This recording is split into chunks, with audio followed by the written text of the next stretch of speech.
حضرت شیخ عبد القادر جیلانی رحمۃ اللہ علیہ فرماتے ہیں کہ ایک دفعہ بغداد میں قحط پڑا جس کی وجہ سے مجھے نہایت تنگ دستی اور مصائب کا سامنا کرنا پڑا۔ کئی روز تک میں نے کھانا نہیں کھایا بلکہ ہر گری پڑی چیز کو تلاش کر کے کھا لیتا تھا اور اسی پر گزارا کرتا تھا۔ ایک روز بھوک کی شدت اور بے تابی کی وجہ سے میں دریائے دجلہ کی طرف دوڑتا ہوا چلا گیا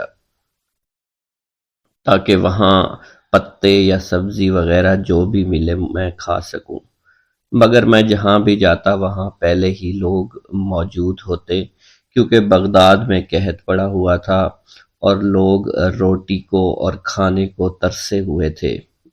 اگر کوئی چیز ملتی تو اس پر فقراء کا ہجوم جمع ہو جاتا۔ میں ان سے مزاحمت کرنا پسند نہیں کرتا تھا۔ آخر میں شہر میں لوٹ آیا، مگر یہاں بھی مجھے کوئی چیز دستیاب نہ ہوئی تاکہ میں کچھ کھا سکوں۔ غرض یہ کہ بے چین گلی کوچوں میں لا حول ولا قوت پڑھتا ہوا مارا مارا پھرتا، بالآخر پھرتے پھرتے سوق الرحائین کی مسجد کے قریب پہنچا تو اس وقت بھوک سے بالکل بے تاب ہو گیا، دماغ چکرانے لگ گیا، حواس گم اور خطا اوسان ہو گئے، بے ہوشی طاری ہو گئی، آنکھوں کے آگے اندھیرا چھا گیا، اور اسی پریشانی کے عالم میں دوڑ کر مسجد کے گوشہ میں جا بیٹھا۔ اسی اثنا میں ایک اجمی جوان مسجد میں نان اور بھنا ہوا گوشت لے کر آیا اور کھانے لگا۔ غلبہ بھوک کی وجہ سے میری یہ کیفیت تھی کہ جب وہ کھانا کے لقمے اٹھاتا تو بے اختیار میں بھی اپنا منہ کھول دیتا، حتیٰ کہ میں نے اپنے نفس کو اس نازیبا حرکت پر ملامت کی اور کہا کہ اے نفس، بھروسہ اور توکل بھی آخر کوئی شے ہے، اتنی بے صبری کے کیا معنی ہیں۔ اتنے میں اچانک اس اجمی جوان کی نظر مجھ پر پڑی۔ مجھے دیکھتے اس نے کہا، بھائی آئیے بسم اللہ کیجئے۔ میں نے انکار کیا، لیکن اس کے بے حد اصرار نے مجھے کھانے پر مجبور کر دیا۔ ابھی میں نے تھوڑا ہی کھایا تھا کہ وہ مجھ سے میرے حالات دریافت کرنے لگا کہ آپ کون ہیں، کہاں کے باشندے ہیں اور کیا مشغلہ رکھتے ہیں۔ میں نے کہا کہ میں جیلان کا رہنے والا ہوں، یہیں پر رہتا ہوں۔ یہ سن کر اس نے مسرت انگیز لہجہ میں کہا کہ الحمدللہ میں بھی جیلان کا رہنے والا ہوں۔ اس کے بعد اس نے کہا، اچھا آپ کا نام کیا ہے؟ میں نے کہا کہ میرا نام عبد القادر ہے۔ اس نے کہا، کیا آپ ایک جیلانی نوجوان جس کا نام عبد القادر ہے اس کو جانتے ہیں؟ اس نے کہا، تو میں نے کہا کہ میں وہی عبد القادر ہوں۔ وہ گھبرایا، اس کے چہرے کا رنگ متغیر ہو گیا اور ٹپ ٹپ اس کی آنکھوں سے آنسو ٹپک پڑے اور بے چینی اور اضطراب سے کہنے لگا کہ بھائی خدا کی قسم، میں کئی روز سے آپ کو تلاش کر رہا ہوں۔ جب میں بغداد پہنچا تو میرے پاس اپنا ذاتی خرچ ہی موجود تھا، مگر جب تمہاری تلاش اور جستجو کی تو کسی سے تمہارا سراغ نہ لگا، پتہ نہ چلا، یہاں تک کہ میرا نان اور میرا نفقہ ختم ہو گیا۔ ختم ہونے کے بعد متواتر 3 دن میں اسی حالت میں رہا کہ آپ کی امانت کے سوا میرے پاس کھانے خریدنے کے لیے کچھ نہ تھا۔ آپ کی والدہ نے کچھ پیسے بھجوائے تھے، کچھ اشرفیاں بھجوائی تھی جو میرے پاس تھی، اور مجھے فاقہ کا 3 دن گزرنے کو ہے اور پے در پے فاقہ ہونے کی حالت میں 3 روز مردار کھانے کی اجازت ہوتی ہے۔ اس لیے میں آج تمہاری امانت سے ایک وقت کے کھانے کے دام نکال کر یہ کھانا خرید لایا ہوں، اور اب آپ خوشی سے یہ کھانا تناول فرما لیجئے۔ یہ آپ ہی کا کھانا ہے اور میں آپ کا مہمان ہوں۔ اگر پہلے بظاہر یہ میرا تھا، لیکن اب اس کے مالک آپ ہیں۔ میں نے حیرانی اور استعجاب سے پوچھا، کیا معاملہ؟ اس نے کہا کہ آپ کی والدہ نے آپ کے لیے میرے ہاتھ 8 دینار بھیجے تھے، جن سے بوجہ شدت فاقہ میں نے یہ کھانا خرید لیا ہے۔ میں نے آپ کی امانت میں ایک زبردست خیانت کی جس کے ارتکاب پر میں آپ سے معافی کا خواستگار ہوں۔ اس کا یہ جواب سن کر میں نے اسے تسلی، تسکین اور اطمینان دلایا۔ پھر ہم دونوں سے جو کھانا بچا تھا وہ اس سے ہی دے کر میں نے اسے رخصت کر دیا۔ مل گیا جو اسے انعام خدا جانتے تھے، نہ برا جانتے تھے نہ بھلا جانتے تھے۔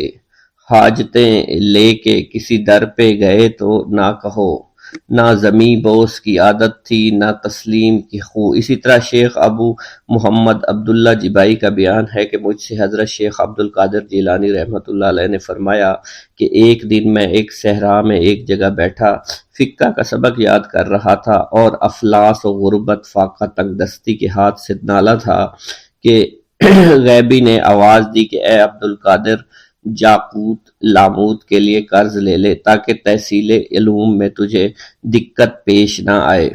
میں نے جواب میں کہا کہ میں کس منہ سے قرض لوں، میں تو ایک مفلس اور فاقہ کش آدمی ہوں، میرے پاس تو ایک جبہ تک نہیں، کس طرح ادا کروں گا؟ حاطف غیبی نے کہا مطمئن رہو، ادا کرنا ہمارے ذمہ ہو گیا۔ یہ سن کر میں ایک نان بھائی کے پاس آیا، اس نے کہا کہ مجھے اس شرط پر ہر روز بطور قرض 1.5 روٹی دے دیا کر کہ اگر مجھے کہیں سے کچھ دستیاب ہو گیا تو تجھے ادا کر دوں گا، اگر میں مر گیا تو مجھے معاف کر دینا۔ نان بھائی نے جب یہ الفاظ سنے تو بے اختیار رو پڑا، کہنے لگا کہ حضرت میں نے آپ کو اجازت دی، جو آپ کا جی چاہے مجھ سے لے جایا کریں۔ چنانچہ میں اس روز سے ہر روز 1.5 روٹی لے کر آیا کرتا تھا۔ جب مجھے روزانہ روٹی لا کر ایک مدت ہو گئی تو ایک دن مجھے یہ معاملہ بہت ناگوار گزرا کہ کھانے تو جاتا ہوں مگر ابھی تک کچھ ادا نہیں کر سکا۔ اتنا خیال آنا تھا کہ آواز آئی کہ اے عبد القادر، فلاں دکان پر جا اور جو کچھ وہاں نظر آئے اٹھا کر اس سبزی فروش کو دے دے۔ جب میں اس دکان پر آیا تو وہاں ایک پارا زر پڑا ہوا تھا، میں نے اٹھا کر سبزی فروش کو دے دیا۔ شیخ ابو محمد عبداللہ جبائی کا بیان ہے کہ مجھ سے شیخ عبد القادر جیلانی نے فرمایا کہ اہل بغداد کی ایک جماعت علم فقہ میں مشغول تھی۔ جب غلہ کے دن آتے لوگ ایک گاؤں میں اناج مانگنے چلے جاتے اور وہاں سے کچھ غلہ وصول کر لاتے۔ ایک دفعہ انہوں نے مجھ سے کہا کہ آؤ تم بھی ہمارے ساتھ چلو، چنانچہ میں اس وقت کم سن تھا اس لیے میں ان کے ہمراہ ہو لیا۔ اسی وقت ایک نہایت ہی متقی پرہیزگار اور بہت ہی نیک شخص تھا جسے شریف باقوبی کے نام سے پکارتے تھے۔ میں اس کی زیارت کے لیے گیا، اس نے مجھے اثنائے گفتگو میں کہا کہ طالبان حق کبھی کسی کے آگے ہاتھ نہیں پھیلاتے۔ پھر اس نے خصوصیت کے ساتھ مجھے سوال کرنے سے منع کیا۔ پھر اس کے بعد نہ میں کسی جگہ گیا اور نہ ہی میں نے کبھی کسی سے کوئی سوال کیا۔ شیخ عبداللہ کا بیان ہے کہ مجھ سے حضرت شیخ عبد القادر جیلانی رحمۃ اللہ علیہ نے فرمایا کہ مجھ پر بڑی بڑی ناقابل برداشت سختیاں گزرا کرتی تھی۔ اگر سختیاں پہاڑ پر گزرتی تو پہاڑ بھی پھٹ جاتا۔ جب مصائب، تکالیف، سختیاں، صعوبتیں چاروں طرف سے مجھے احاطہ کر لیتی تو میں تنگ آ کر زمین پر لیٹ جاتا اور آیت کریمہ کا ورد کرتا۔ بے شک تنگی کے ساتھ آسانی ہے، بے شک تنگی کے ساتھ آسانی ہے۔ پھر میں زمین سے سر اٹھاتا تو میری سب کی سب تکالیف دور ہو جاتی۔ اسی طرح آپ نے یہ بھی فرمایا کہ جب میں طالب علمی کے زمانہ میں مشائخ و اساتذہ سے علم فقہ پڑھا کرتا تھا تو سبق پڑھ کر جنگل کی طرف نکل جایا کرتا تھا اور بغداد میں نہ رہتا تھا۔ صرف جنگلوں، بیابانوں کے ویران اور خراب مقامات میں دن ہو یا رات، آندھی ہو یا جھکڑ، موسلا دھار می ہو یا اولوں کی بارش، اپنی زندگی بسر کیا کرتا تھا۔ اسی وقت سر پر ایک چھوٹا سا امامہ باندھتا اور صوف کا جبہ پہنا کرتا تھا۔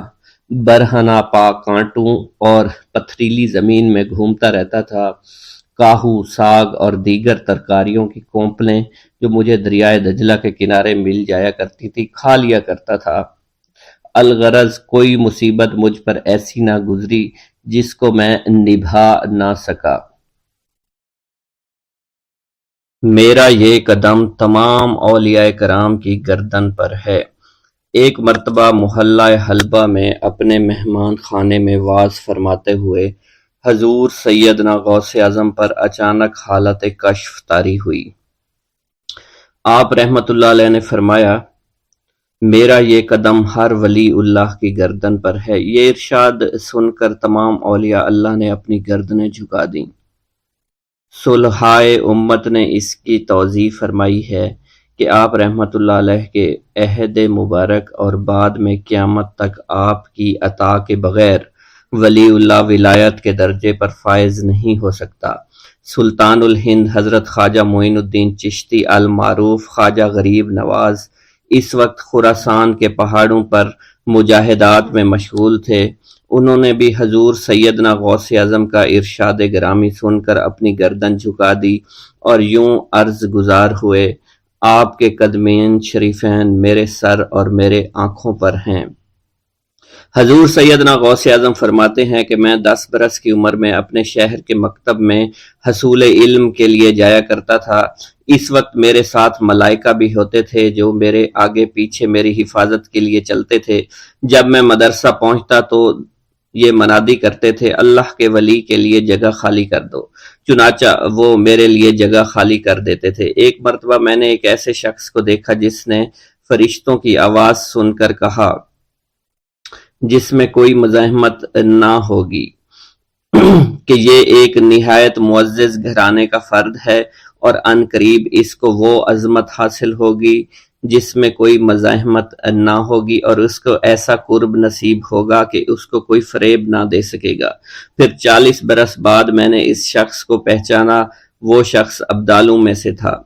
حضرت شیخ ابو سعود احمد بن بکر حریمی سے مروی ہے کہ حضور سیدنا غوث اعظم نے فرمایا کہ میں 55 سال تک تنہا عراق کے بیابانوں میں پھرتا رہا، میں لوگوں کو نہ جانتا، لوگ مجھے نہ جانتے۔ اسی دوران میرے پاس رجال الغیب اور جنات تشریف لاتے جنہیں میں طریقت اور اصول کی تعلیم دیتا تھا۔ ابتدا میں جب میں عراق میں داخل ہوا تو حضرت خضر میرے ہم سفر بنے اور بعد میں اس وقت ان کو پہچانتا نہ تھا، اور اس کے ساتھ میرا معاہدہ ہوا کہ میں ان کے کسی حکم کی خلاف ورزی نہیں کروں گا۔ ایک مرتبہ انہوں نے مجھے ایک جگہ بیٹھنے کا حکم دیا اور میں اس جگہ 3 سال تک بیٹھا رہا۔ سال میں ایک مرتبہ حضرت خضر میرے پاس تشریف لاتے، فرماتے کہ یہی تیرا مقام ہے جہاں تجھے پہنچایا گیا ہے۔ اس عرصہ کے دوران تمام نفسانی خواہشات مجھ پر انسانی شکل میں وارد ہوئیں، لیکن اللہ عز و جل نے مجھے ہر موقع پر استقامت عطا فرمائی اور مجھے ان خرافات سے بچائے رکھا۔ ابتدا میں میرا نفس مجاہدہ کا کوئی طریقہ اختیار کرتا تو میں اس پر قائم ہو جاتا اور کسی چیز کو قبول نہ کرتا تھا۔ ایک طویل مدت تک اپنا گلا گھونٹتے ہوئے میں مدائن کے جنگلوں میں مجاہدات میں مشغول رہا۔ حضور سیدنا غوث اعظم فرماتے ہیں کہ میں نے اپنے نفس کو مختلف مجاہدوں، مختلف ریاضتوں اور مختلف مشقتوں میں ڈالے رکھا۔ 1 سال تک میں گری ہوئی چیزیں اٹھا کر کھاتا رہا، دوسرے سال پانی پر گزارا کیا، اور تیسرے سال نہ میں نے کچھ کھایا، نہ پیا اور نہ ہی سویا۔ ایک مرتبہ شدید سردی کی وجہ سے میں ایوان کسریٰ کے کھنڈرات میں سویا تو رات بھر میں 40 مرتبہ طبیعت خراب ہوئی۔ حضور سیدنا غوث اعظم فرماتے ہیں، ہر سال ایک بزرگ آتے اور وہ مجھے جبہ دے کر چلے جاتے۔ اسی طرح میں نے بے شمار طریقوں سے دنیا اور نفس سے چھٹکارا پانے کی کوشش کی۔ لوگ مجھے دیوانہ سمجھتے تھے۔ میں برہنہ جسم جنگلوں میں چلا جاتا اور کانٹوں پر لوٹتا شور مچاتا تھا۔ میرا تمام بدن سے خون جاری ہو جایا کرتا تھا اور لوگ مجھے اٹھا کر شفا خانے لے جایا کرتے، جہاں میری حالت مزید بگڑ جاتی۔ ایک وقت ایسا بھی آیا جب مجھ میں اور مردہ میں کوئی فرق نہ تھا۔ لوگ کفن لے کر آئے، غسال کو بلوایا کہ وہ مجھے غسل دے دیں۔ ابھی انہوں نے مجھے غسل دینے کے لیے تختہ پر ڈالا ہی تھا کہ میری حالت درست ہو گئی۔ میں اٹھ کھڑا ہوا۔ طریقت کی ان پرخطر راہوں میں نہ تو میں کبھی خوف زدہ ہوا اور نہ کبھی میرا نفس مجھ پر غلبہ پا سکا، اور نہ ہی دنیا کی آرائش مجھے حیران کر سکی۔ حضور سیدنا غوث اعظم فرماتے ہیں، شیطان نے میرے گرد بے شمار جال بچھائے۔ جب میں نے اس سے کہا کہ یہ کیا ہے تو اس نے کہا، یہ دنیاوی چیزیں ہیں اور میں ان جالوں سے تم جیسوں کو شکار کرتا ہوں۔ میں نے 1 سال تک شیطان کا مقابلہ کیا، اس کے بچھائے ہوئے تمام جالوں کو ختم کر دیا۔ اس کے بعد میرے سینے کو کھول دیا گیا اور مجھ پر بے شمار خلائق ظاہر ہوئے۔ حضور سیدنا غوث اعظم فرماتے ہیں، میں نے دریافت کیا کہ یہ علائق کیسے ہیں؟ جواب ملا کہ یہ خلق کے اسباب ہیں جو تم سے ملے ہوئے ہیں۔ میں سال بھر ان کی جانب متوجہ رہا، یہاں تک کہ وہ مجھ سے جدا ہو گئے۔ جب مجھ پر میرا باطن ظاہر کیا گیا تو میں نے اپنے قلب کو بہت سے علائق سے ملوث پایا۔ میں نے دریافت کیا کہ یہ علائق کیا ہیں؟ جواب ملا، یہ تمہارے ارادے، تمہارے اختیارات ہیں۔ چنانچہ 1 سال تک ان کی جانب متوجہ رہا کہ وہ مجھ سے دور ہو گئے۔ میرا قلب ان تمام غلاظتوں سے نجات پا گیا۔ پھر مجھ پر میرے نفس کو ظاہر کیا گیا، میں نے اس کا مشاہدہ کیا، مجھے معلوم ہوا اس کے ساتھ کچھ امراض اور بھی ہیں اور نفس کی خواہشات زندہ ہیں، نفس کا شیطان سرکش ہے۔ چنانچہ میں نے سال بھر پھر توجہ دلائی اور میرے نفس کے تمام امراض سرے سے ہی ختم ہو گئے اور اس کے شیطان نے کلمہ پڑھ لیا اور پھر میرے تمام امور اللہ کے لیے ہو گئے اور میں اپنی ہستی سے باہر نکل آیا۔ حضور سیدنا غوث اعظم فرماتے ہیں، پھر میں توکل کے دروازے پر آیا تاکہ میرا مقصد پورا ہو، لیکن جب میں نے توکل کے دروازے پر پہنچا تو بے شمار لوگ موجود تھے۔ میں اس ہجوم کو چیرتا ہوا آگے بڑھا اور شکر کے دروازے پر پہنچ گیا، یہاں پر بھی لوگوں کا جمع غفیر موجود تھا، اسے بھی چیرتا ہوا آگے بڑھا اور مشاہدہ کے دروازے پر پہنچ گیا اور یہاں پر موجود ہجوم کو چیرتا ہوا اندر داخل ہوا، حتیٰ کہ سب سے آخر میں مجھے فقر کے دروازے پر لایا گیا۔ فقر کا دروازہ خالی تھا۔ جب اس دروازہ میں داخل ہوا تو دیکھا جن جن چیزوں کو میں نے ترک کیا تھا وہ سب یہاں موجود تھیں۔ یہاں مجھے ایک بہت بڑے روحانی خزانے کی فتوحات سے نوازا گیا اور میرے لیے تمام دنیا کے خزانے کھول دیے گئے۔ مجھے روحانی عزت، دائمی فنا اور خالص آزادی عطا فرمائی گئی۔ میری تمام چیزیں جو میری ہستی اور میری صفات سب معدوم ہو گئیں اور میری ہستی کی جگہ کسی اور نے لے لی۔ حضرت شیخ ابو سعید مخزومی نے حضور سیدنا غوث اعظم کو خرقہ خلافت سے نوازا اور فرمایا، اے عبد القادر، یہ وہ خرقہ ہے جو حضور نبی کریم صلی اللہ علیہ وسلم نے حضرت سیدنا علی المرتضیٰ کو عطا فرمایا، اور حضرت سیدنا علی المرتضیٰ نے یہ خرقہ حضرت خواجہ حسن بصری کو عطا فرمایا تھا، جس سے ہوتا ہوا یہ خرقہ مجھ تک پہنچا، اور یہ تمہاری امانت تھی جو میں نے تم تک آج پہنچا دی ہے۔ حضور سیدنا غوث اعظم نے جب خرقہ مبارک کو زیب تن کیا تو آپ پر بے شمار انوار و تجلیات کی بارش ہونا شروع ہو گئی۔ حضور سیدنا غوث اعظم نے حضرت شیخ ابو سعید مخزومی کے مدرسہ میں تدریسی فرائض سر انجام دینا شروع کر دیے۔ آپ کے لیے فی الحال تدریسی مصروفیات کے علاوہ کوئی کام نہ تھا۔ آپ کی شبانہ روز کی محنت سے آپ کے نام کا شعرہ کچھ ہی دنوں میں سارے بغداد میں پھیل گیا۔ طلبہ دور دراز کے علاقوں سے علم کے حصول کے لیے آنے لگے۔ طلبہ کی تعداد جب مزید بڑھنا شروع ہو گئی تو ارد گرد کے کئی مکانات کو خرید کر مدرسہ میں داخل کر لیا گیا۔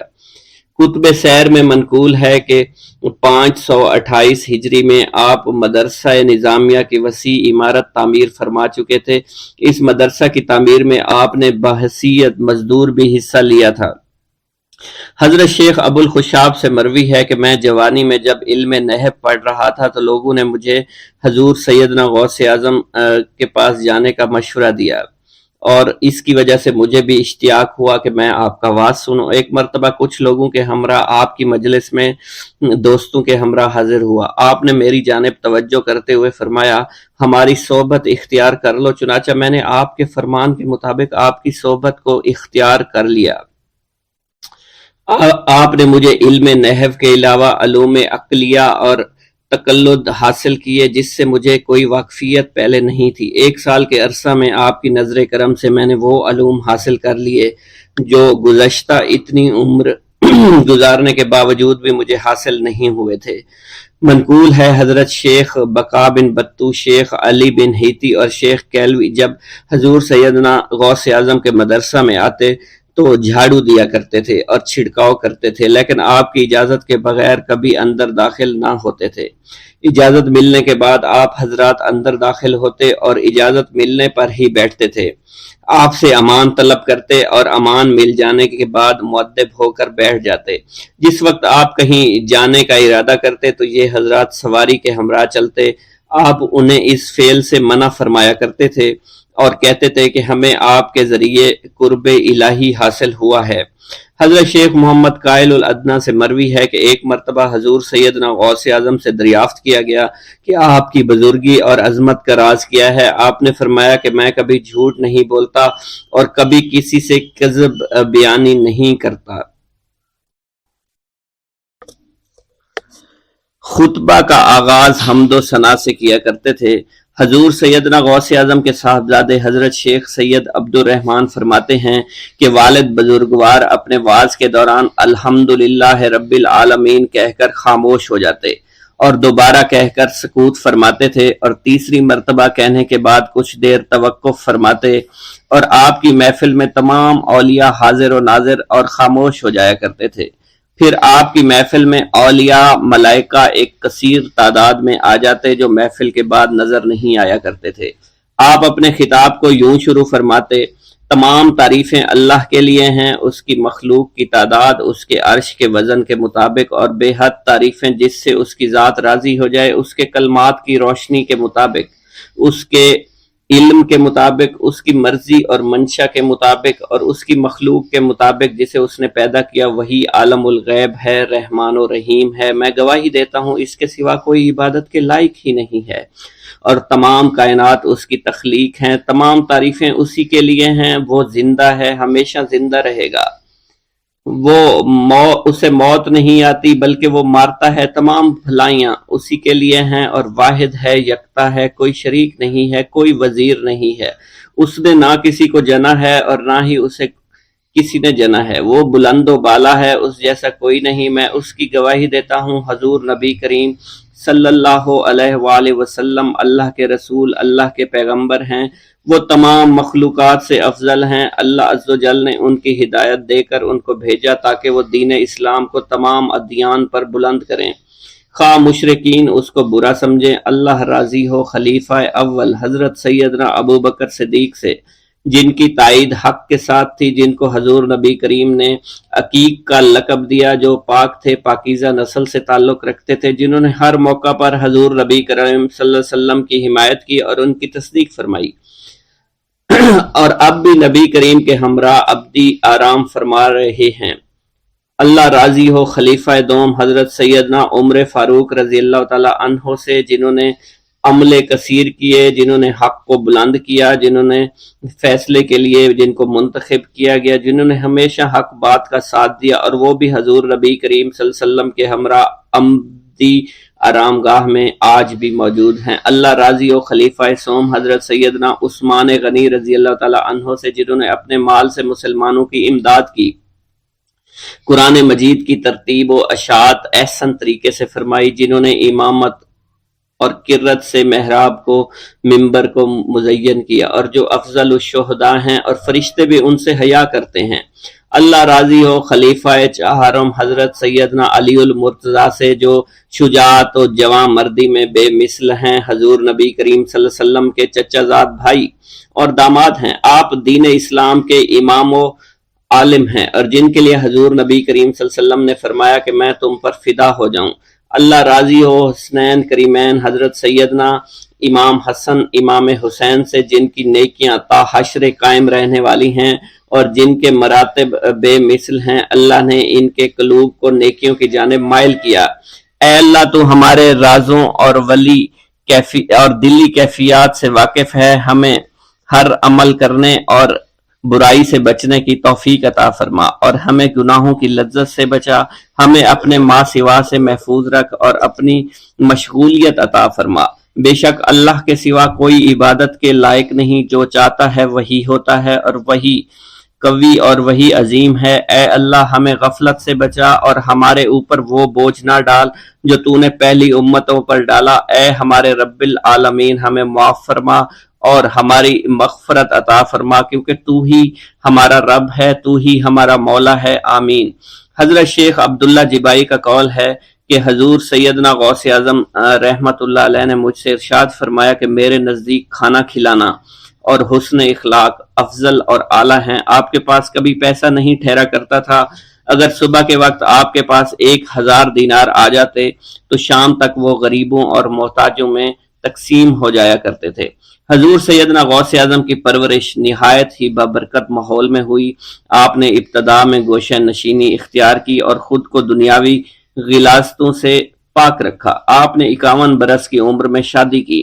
جب آپ سے اس بارے میں دریافت کیا گیا تو آپ نے فرمایا، جب مجھے حضور نبی کریم صلی اللہ علیہ وسلم نے نکاح کی اجازت دی تو میں نے نکاح کر لیا۔ حضور سیدنا غوث اعظم نے اپنی ذات کو اللہ عز و جل کی خوشنودی کے لیے وقف کر رکھا تھا۔ آپ کی راتیں جاگ کر گزرا کرتی تھی اور ساری رات آپ مراقبہ اور مشاہدہ میں گم ہوا کرتے تھے۔ آپ کی عادت مبارکہ تھی کہ آپ سجدہ کو دراز کیا کرتے تھے اور بیٹھ کر مراقبہ فرمایا کرتے تھے۔ اسی دوران آپ کا جسم مبارک نورانی شعاؤں کے زیر اثر ہوتا اور کئی مرتبہ آپ نورانی شعاؤں میں غائب ہو جایا کرتے تھے۔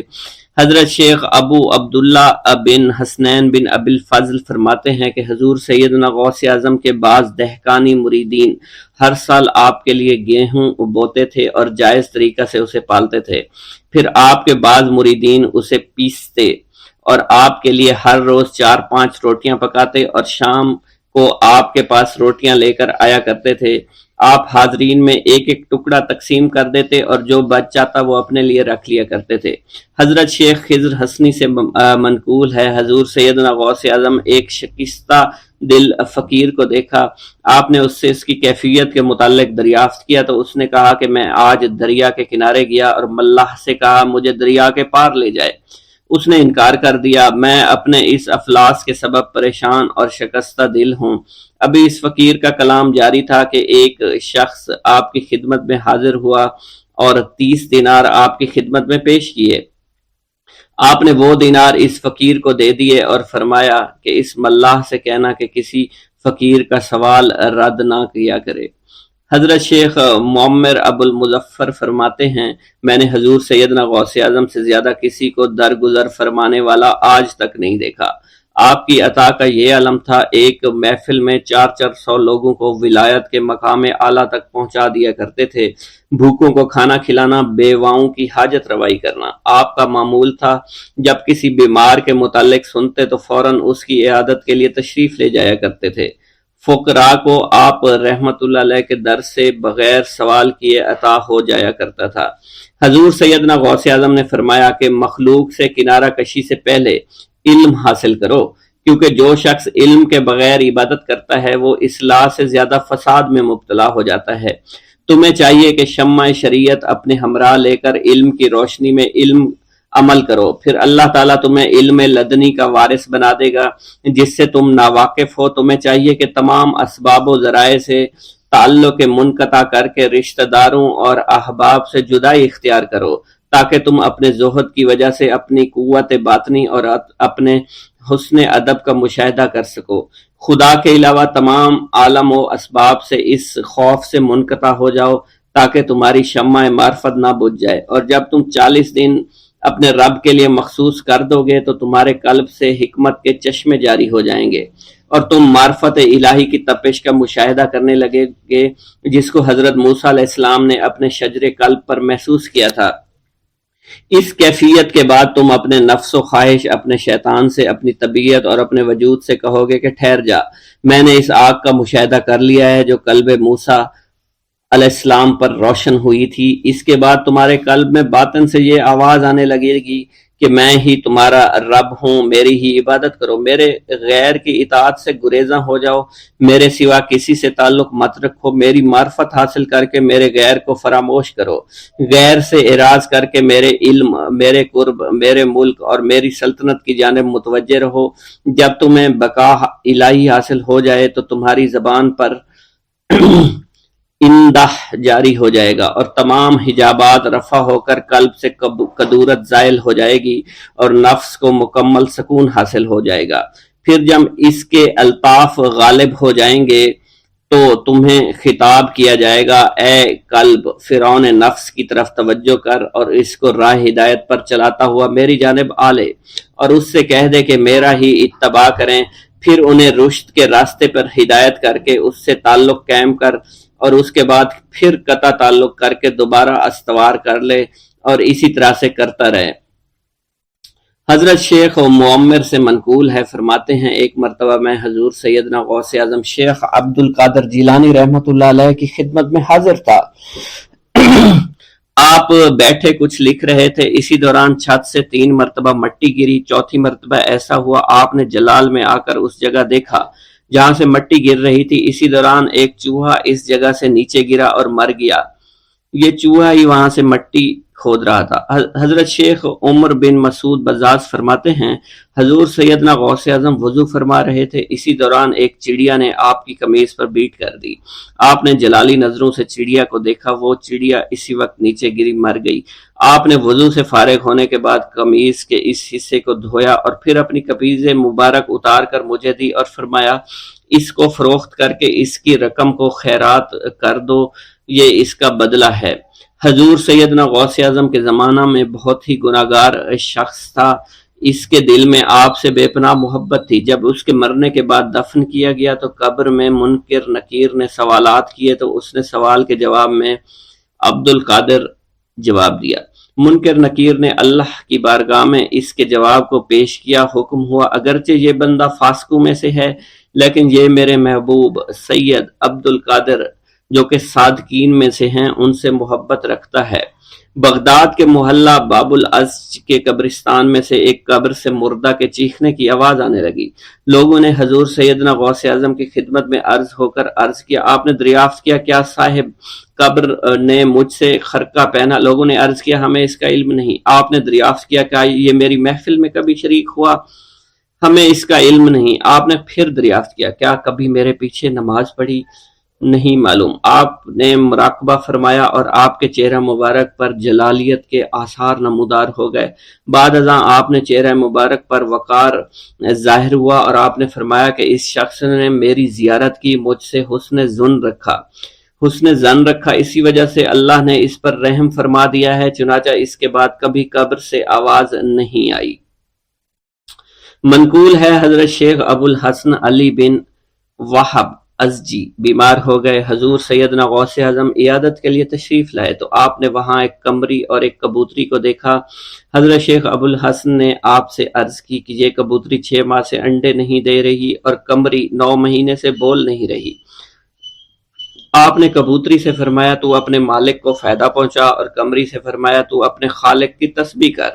چنانچہ قمری نے اسی وقت کوکو کرنا شروع کر دیا، یہاں تک کہ بغداد کے لوگ اس کی آواز سننے کے لیے جوق در جوق جمع ہونا شروع ہو گئے اور کبوتری نے بھی انڈے دے دیے اور ان سے بچے نکلے۔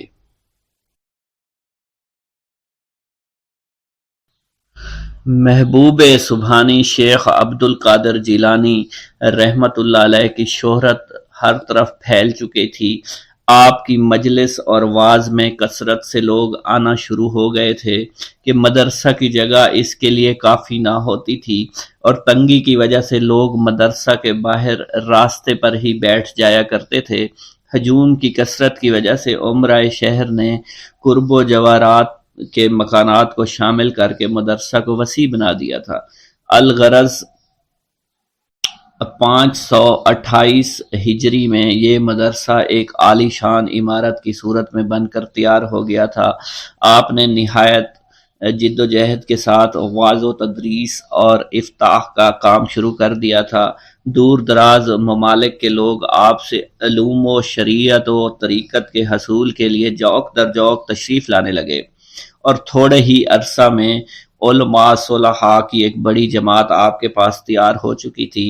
آپ علوم حاصل کر کے بہت سے اپنے شہروں کو واپس چلے گئے تھے۔ عراق میں آپ کو مریدین کی تعداد لاکھوں میں پھیل چکی تھی۔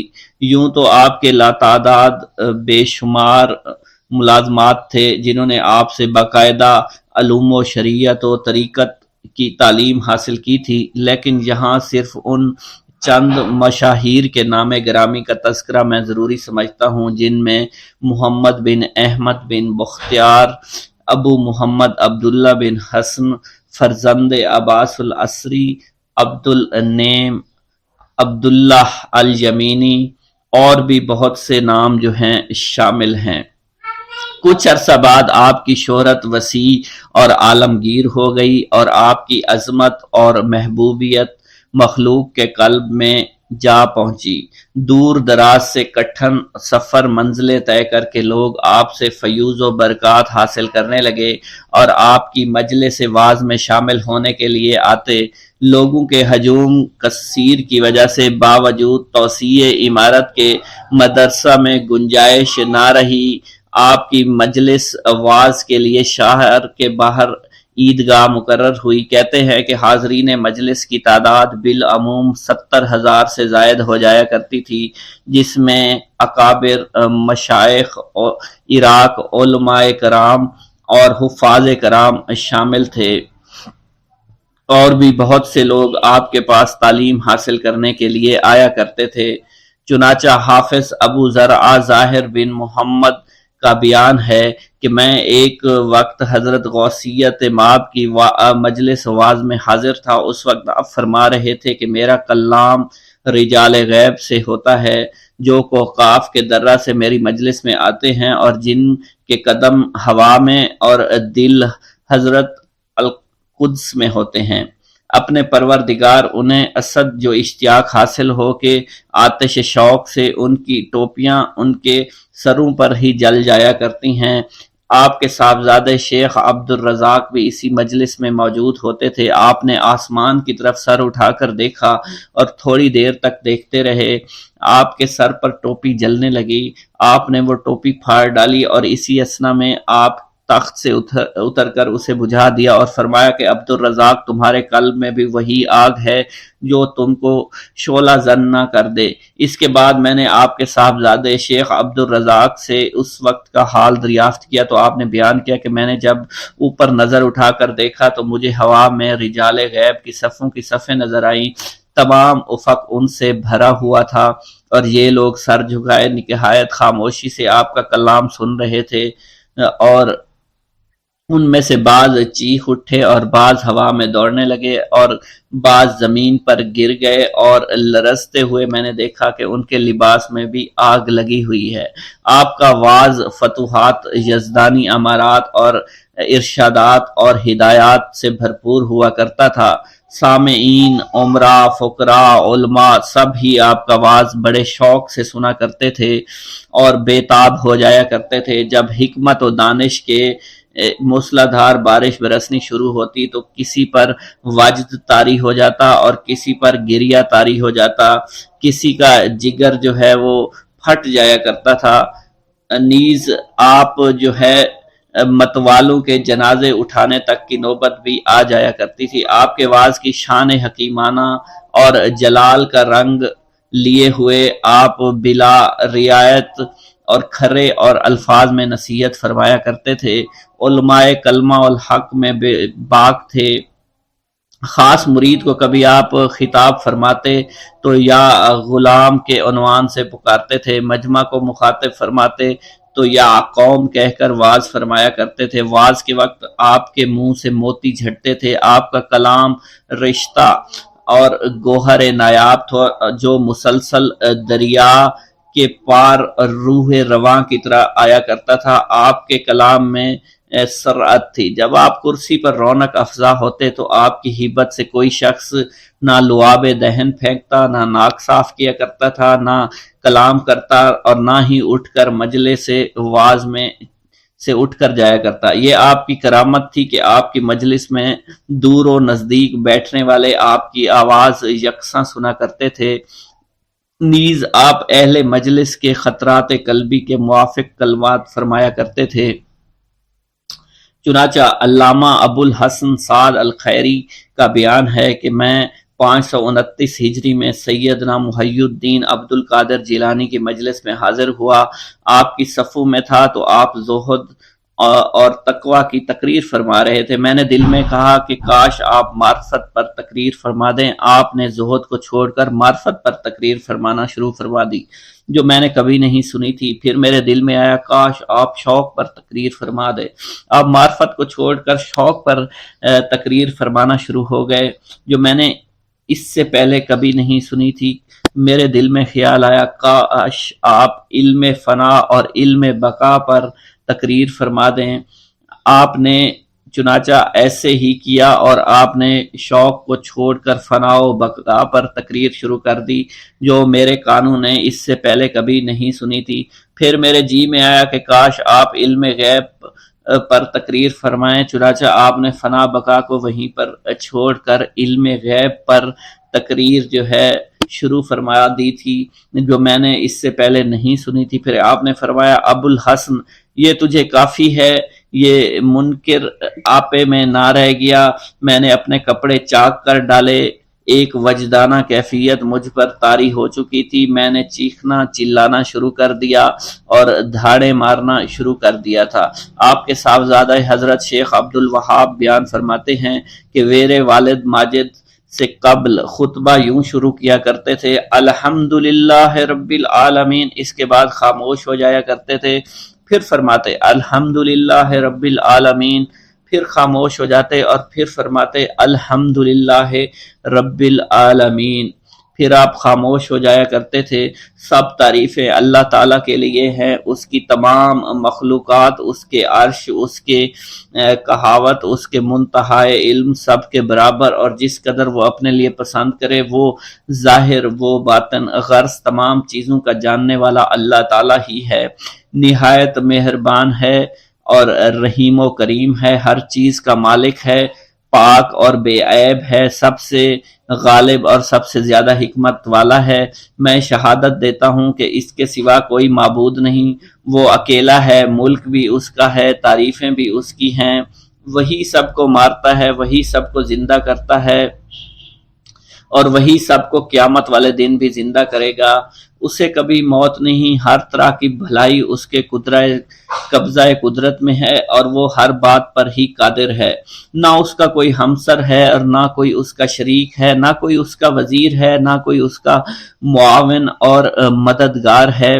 وہ اکیلا تنہا ہر چیز پر بے نیاز ہے، نہ وہ کسی سے پیدا ہوا اور نہ کوئی اس سے پیدا ہوا، کوئی اس کی برابری نہیں کر سکتا، وہ جسم سے کم و بیش ہو سکتا ہے اور نہ جوہر سے، جس میں آوے نہ وہ غرض ہے نقصان قبول کر سکے، اور وہ اس بات سے بھی بالاتر ہے کہ اس کی بنائی ہوئی چیزوں سے اسے تشبیہ دے ڈالے یا اس کے اختراعات میں سے کسی کے ساتھ جو اس سے نسبت ہو جائے، بلکہ اس جیسی کوئی شے نہیں ہے۔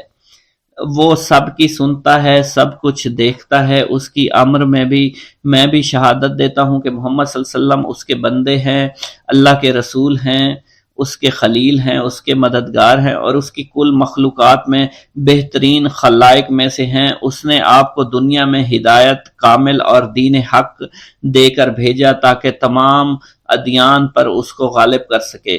گو مشرکین اس بات کو پسند نہ کریں، اے اللہ تو راضی ہو جا، اپنی رحمت نازل کر ان پر جو کہ اونچے گھرانوں کے اور بڑوں پر جو کہ عقیق تھے، جو کہ خلیفہ مہربان تھے، جن کی اصل بہت پاک تھی، جن کا نام سرور کائنات کے نام پاک کے ساتھ لیا جاتا ہے اور جن کا جسم حضور کے جسم اطہر کے ہم پہلو مدفون ہے، یعنی امام عادل امیر المومنین حضرت ابو بکر صدیق رضی اللہ تعالی عنہ پر اور حضرت عمر رضی اللہ تعالی عنہ پر۔